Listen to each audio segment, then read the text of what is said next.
손흥민의 움직임을 전혀 파악할 수 없었다. 원래 있던 손흥민이 어느새 이동했는지 감을 잡을 수조차 없었다. 일부 팬들은 손흥민의 움직임이 예전과는 완전히 다르다고 감탄을 하면서 완전히 폼이 올라온 손흥민이 쿠웨이트를 가지고 논 경기라고 말했습니다. 몇몇 전문가들은 손흥민이 있을 때와 없을 때 한국은 완전히 다른 팀이 된다고 말하면서 손흥민이 역습할 줄 안다고 생각한 쿠웨이트의 수비 전술을 손흥민이 단 한 동작으로 무력화시키는 장면은 이 경기의 명장면 중에 명장면이라고 말해 많은 팬들의 이목이 집중되고 있습니다.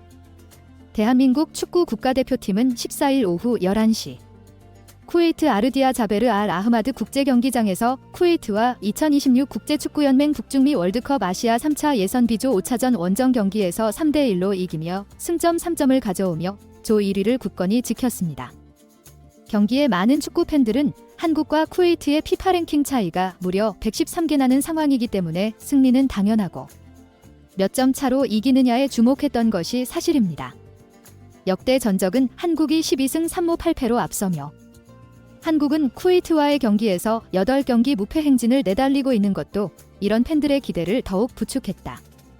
최근 맞대결은 2015년 열린 2018 피파 러시아 월드컵 아시아 2차 예선 경기로 한국이 구자철의 결승골에 힘입어 1대0 신승을 뒀었는데 홍명보는 첫 경기인 팔레스타인전을 0대0으로 만에게 3대1승, 요르단의 2대0승, 이라크를 3대2로 꺾으며 3연승을 하고 있어 한국 대표팀의 현재 순위는 3승 1무 승점 10점으로 1위의 아시아 최종 예선 B조 1위에 올라 있었습니다.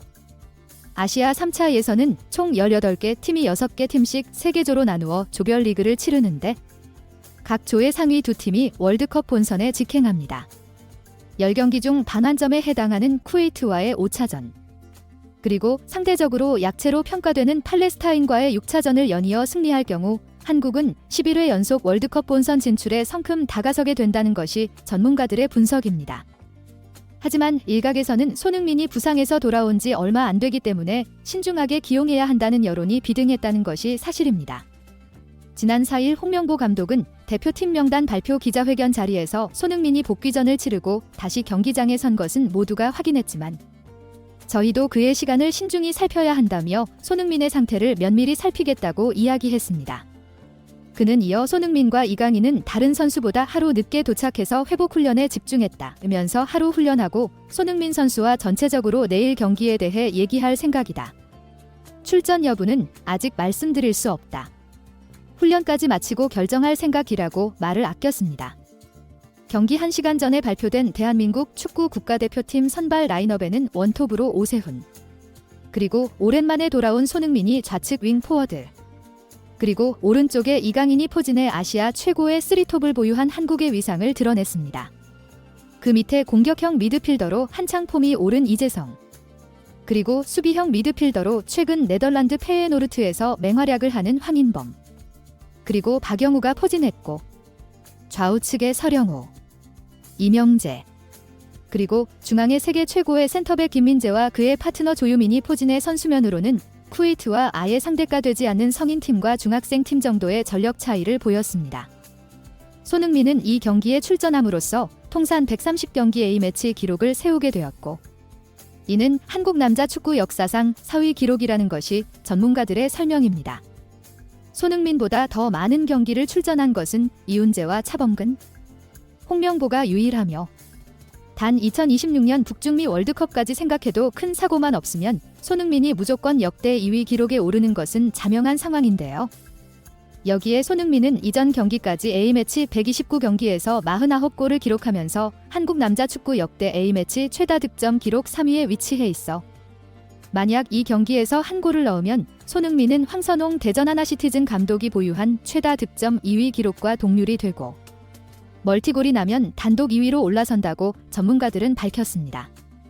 그 다음 목표는 한국 축구의 전설 차범근 전 감독의 최다 득점 1위만이 존재하는데 말 그대로 한국 축구의 유일무이한 넘버원이 되는데 단 7골만 남은 셈이라 이 경기에서 손흥민의 활약이 주목을 받는 것은 당연지사였다. 쿠웨이트는 4명의 수비수를 두는 포백 라인을 형성했지만 하프라인을 넘어서지 않고 완전히 내려앉아 공간을 주지 않는 수비 형태를 보였습니다. 한국은 빌드업을 하면서 후방에 3명의 수비수를 두었는데요. 이 장면을 본 일부 전문가들은 홍명보는 늘 저런 식으로 상대가 공격을 할 생각이 없이 완전히 내려앉아 있는데 후방에 왜 3명의 수비수를 두면서 빌드업을 하는지 모르겠다고 말하면서 상대가 포백을 만들어서 좌우의 공간이 많이 나기 때문에 더 공격적으로 나서야 한다. 초반 흐름을 왜 저런 식으로 가져가는지 이해할 수 없는 전형기라고 일침을 가했습니다. 전반 7분경 후방에서 황인범이 오세훈을 겨냥해 크로스를 올리자 이것을 그대로 골문에 꽂아 넣으면서 한국이 1대0으로 앞서 나갑니다.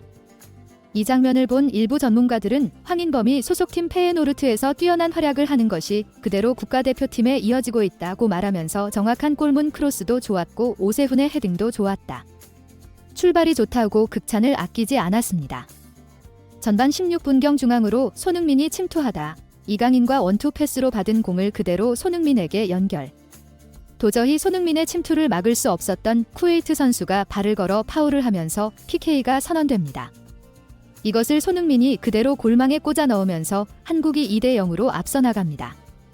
일부 전문가들은 상대 골키퍼와 싸움에서 완전한 승리를 거둬 대량 득점의 발판을 마련했다고 말하면서 쿠웨이트가 완전히 내려앉은 상황에서 중앙으로 침투하는 손흥민의 움직임은 완전히 상대의 예상을 뒤엎어 파울로 끊을 수밖에 없었을 것이라고 평가했습니다.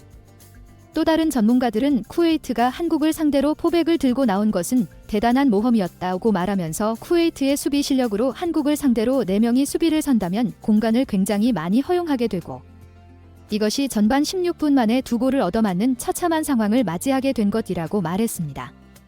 전반 16분 만에 2골을 얻어맞은 쿠웨이트는 한국의 최후방으로 롱볼 축구를 구사하면서 역습을 노렸지만 김민재가 이 공격을 거의 모두 차단해버리면서 쿠웨이트를 절망으로 몰아넣었습니다.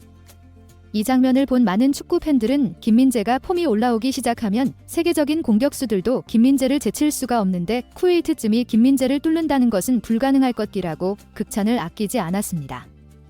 전반전을 2대0으로 마친 후 후반전 들어 쿠웨이트가 한 점을 따라잡으면서 후반 60분경 2대1이 됩니다. 홍명보는 손흥민의 체력을 관리하는 차원에서 후반 63분경 손흥민을 빼고 배준호를 투입하는데 후반 75분경 황인범이 배준호의 침투를 보고 공간으로 패스. 이것을 배준호가 역동작으로 공을 잡아 그대로 슈팅해 3번째 골을 장렬시키며 한국은 3대1로 앞서 나갑니다. 많은 축구 전문가들은 황인범의 공간 패스가 굉장히 좋았는데 약간 긴 것을 배준호가 정말 공을 잘 잡아냈다고 말하면서 상대 골키퍼가 전혀 예상하지 못한 코스로 슈팅을 해버려 골키퍼가 꼼짝할 수 없었다고 평가했습니다. 결국 한국은 손흥민의 PK골에 힘입어 쿠웨이트를 3대1로 격파하면서 승점 3점을 확보. 조 1위를 유지해 이 경기를 지켜본 많은 팬들로부터 역시 손흥민이 있어야 한국은 압도적인 경기력을 보인다고 극찬을 아끼지 않아 또 다른 많은 팬들의 고개를 끄덕이게 했습니다. 구독 및 멤버십 가입은 매일 더 나은 영상 제작의 열정을 타오르게 합니다.